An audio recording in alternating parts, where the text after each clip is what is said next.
Southeast Radio's Business Matters with Carl Fitzpatrick. Southeast Radio.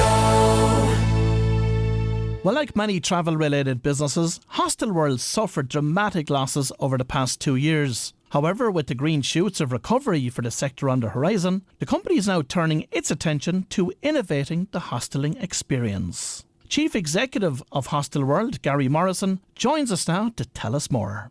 Gary, travel restrictions resulted in multi-million euro losses for Hostelworld last year. Talk to us about that particularly difficult period for the company. As you might imagine, Carl, it was an incredibly challenging time for the company, and it was very challenging, for the travel industry at large. I think from March 2020, for the next few months, we actually saw more cancellations come in than we did bookings.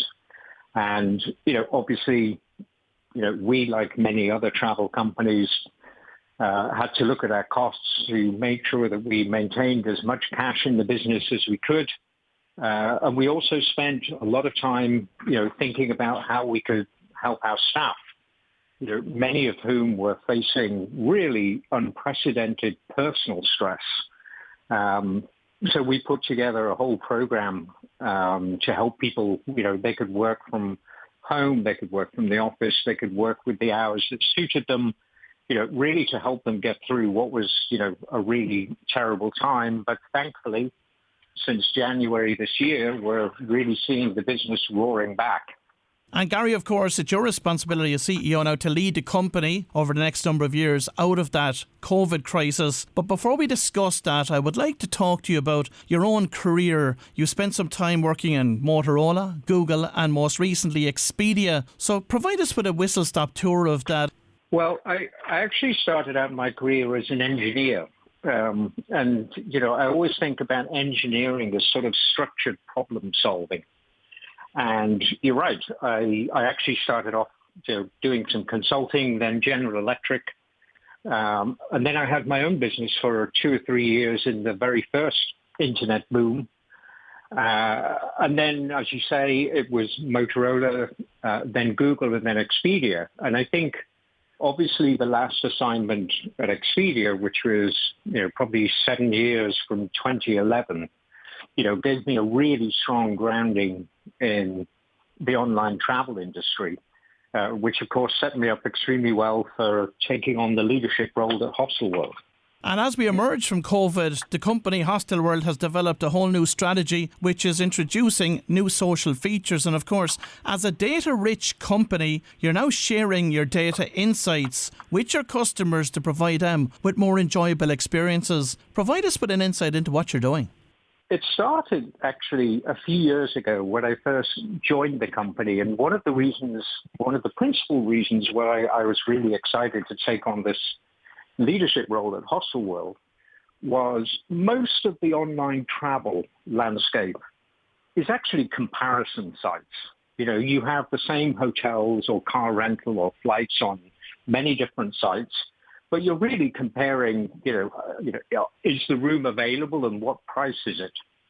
And the thing that I was super excited about the potential of Hostelworld was 60% of our travelers were actually traveling solo. And that's not because they're antisocial. It's because they want to meet people on the journeys and on the trips that they're going on.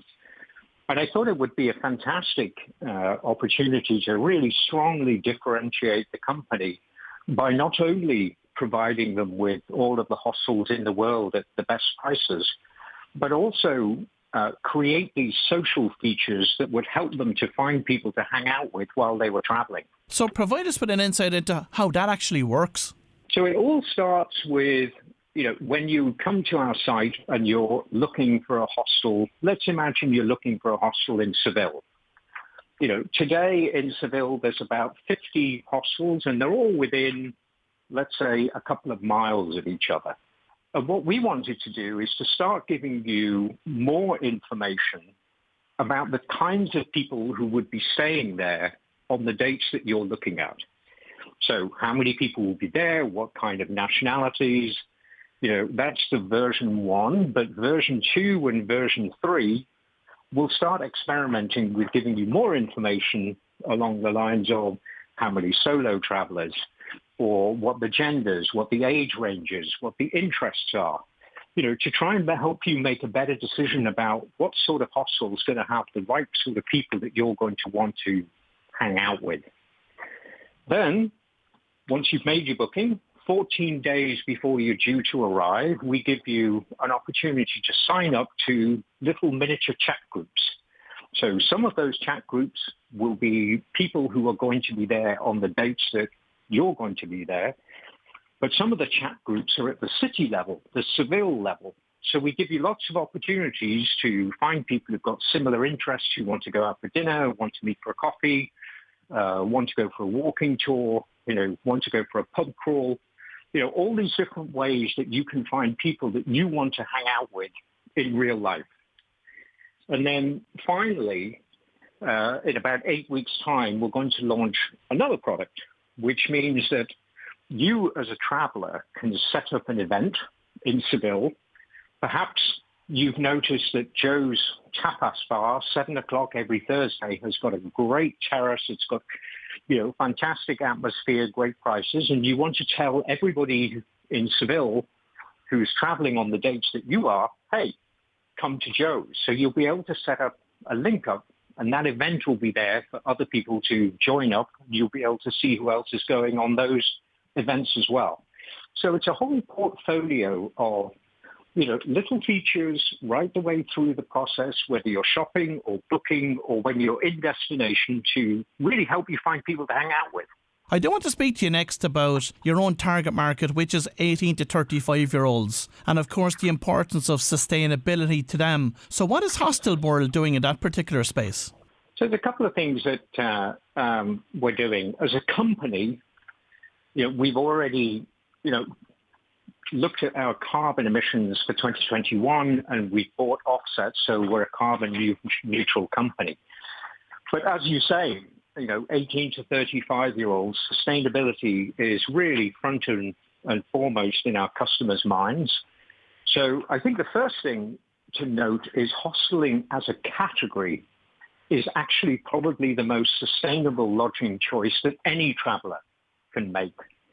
And that's purely because the number of beds per square meter is so high if you compare it with hotels or vacation rentals and so on. So by choosing to go hosteling, you are already making a sustainable choice. And what is Hostelworld doing to encourage your own hostel partners to become more sustainable? I think the first thing we're doing is, as a category, we want to make sure that we produce some research that really shows, in numerical ways, that hosteling as a category is far more sustainable. And I think the second thing that we will be doing towards the latter part of the year is sort of introducing a very simple framework where hostels themselves can self-certify what they are doing in terms of sustainability, and then showing that information on our site so that our customers, when they are booking, will be able to see, the differences in sustainability on one hostel, same as another hostel, alongside the review scores. And obviously, then using that information back to our hostels to say, these are the kinds of things which are causing, all other things being equal, these are the kinds of attributes from a sustainability perspective that are causing our customers to book a little bit more frequently with more green hostels versus non-green. And I do believe in last December, Hostelworld partnered with G Adventures to launch Romies. Talk to us about that initiative and how it's going for you. So the first thing to realize is when you think about the hosteling category, we talked quite a bit about how people choose to stay in hostels as a means to meet other people. But of course, many of these trips are what we call multi-destination trips. So I may start in the UK, then I'll take a flight to Bangkok, and then I'll travel around Asia, maybe go to Australia, New Zealand, and then I'll come home. So in addition to looking for people to hang out with, what we also see is that on these hosteling trips, hosteling is not the only thing that these travelers do.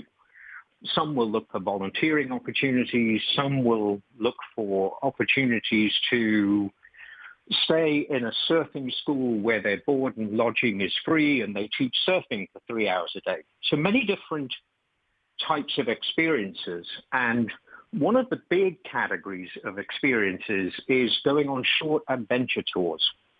So these will be maybe groups of 10 to 12 people, 5-day trip around Cusco or, the Appalachian Trail or so on. And in that vein, Bruce Poon-Tip, who is the CEO of G-Adventures, and myself, during the COVID era, probably about a year and a half ago, sat down and said, wouldn't it be great if we could create a brand new product where the accommodation category is hostels with all of the social atmosphere that they have, but during the day they would have the opportunity to go for these short adventure tours, which of course G Adventures is, one of the worldwide leaders in that category. So as a consequence, we started building up this brand new product portfolio, which we call Roamies. The first departure dates were in May this year. The initial catalog is small, but we're building it up. It's available, I think, in 37 countries, and we've got an initial catalog of about 60 different itineraries. But we're super excited about that. And in addition to that initiative and matched with the Link Up initiative, what else is coming down the road from Hostelworld in relation to further innovation over the coming years? So the two things that we want to do are provide more and more opportunities for our customers to find people to hang out with while traveling. And then secondarily, provide them more opportunities outside of hosteling to do exactly the same thing. So the next stage is to open up that LinkUps platform to our hostel partners and eventually look at opportunities where we may partner up with other organizations to run a catalog of really cool events in different cities around the world as well. So it starts to position the company more as a kind of a lifestyle brand rather than, a simple sort of platform that provides, hostels on its platform. And Gary, just thinking about that Link Ups initiative, has safety been a consideration in relation to the creation of this, especially taking into consideration that you have a large percentage of your clients are young solo female travellers? Well, if you look at how other areas of the travel landscape deal with that problem, if you look at, for example, vacation rental industry, typically what they do is they show you who the host is, so you know where it is that you're staying. So obviously, if it's a hostel, then what the details of the hostel are, and the hostel assumes responsibility for all of its guests. I think when you look at things like LinkUps, you won't be able to set up a LinkUp unless you have a profile, which has who you are and your profile picture as well. And the other thing about LinkUps, of course, is you will be able to see who else is going. So LinkUps are sort of local events in a city. From that perspective, they have been built in the same way as meetups on meetup.com, for example. So, what we would hope is by the creation of profiles, that people would feel that there's adequate safety safeguards and they'll be able to see if there are other female travellers going to those events as well. And how is Hostelworld performing in 2022? So we started the year at about, let's say, 30% of 2019 in week one, so at the beginning of January, in terms of what our net revenue and bookings were. But as Omicron has subsided and the travel restrictions globally have started to ease, we've really seen the business accelerate very strongly. And in week 18, which would be sort of latter part of April, we were back to almost 100% of revenue compared to 2019 and probably 3/4 of the booking level, about 73%. So a remarkable accelerated recovery from week one up to, latter part of April. So I'm very excited about seeing how the rest of the summer progresses. That is a tremendous response, I have to say, in terms of the way the market is performing. Just on the topic of testing, I'm hearing a lot that pre-travel testing was holding back an awful lot of people from travelling. And of course, in recent times, we've seen the US now drop the need for a pre-travel test there. What impact do you think that that's going to have on the market? Well, I think huge. I mean, even in the second half of last year, with a lot of friction, where you needed to take tests before you go, you need to have tests before you come home. I'm sure you and a lot of your listeners will have been sick to death of filling out all the locator forms. Not to mention the expense of COVID tests. What I'm seeing now is there are really unprecedented levels of demand. There's real pent-up demand for travel. And I think the removal of all of that friction and the stability of not needing to worry that, the travel restrictions are going to change and you need to cancel your flight or cancel your holiday or rebook, all of that is starting to become a thing of the past. And that can only be good for the recovery of the travel industry and, all of the other sectors out there which have been heavily impacted. And Gary, finally, what's your own outlook for the travel industry globally over the next 5 years and consequently the growth that Hostelworld will achieve as part of that? So I think this year is going to, there is an unprecedented level of demand. And we can see that in how the business is recovering versus 2019.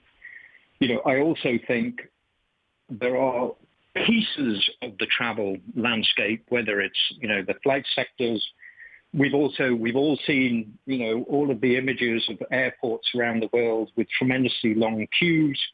And that's really symptomatic of the 2 years, obviously, unfortunately, a lot of people were either furloughed or lost their jobs. And we're finding ourselves in a situation now where there's actually not enough capacity for the amount of travel demand that there is out there, which, is obviously pushing up prices. So I think this year is sort of more of a year of correction. And then I think next year, we will be, sort of in fully 2019 mode and probably a lot more stability with enough capacity to cope with the demand. And then there'll be just the steady growth of travel thereafter, as it should have continued from 2019. Well, if you've just tuned in, that was Gary Morrison, the CEO of Hostelworld, and I'd like to thank Gary for sharing his insights into the business of hosteling with us this morning.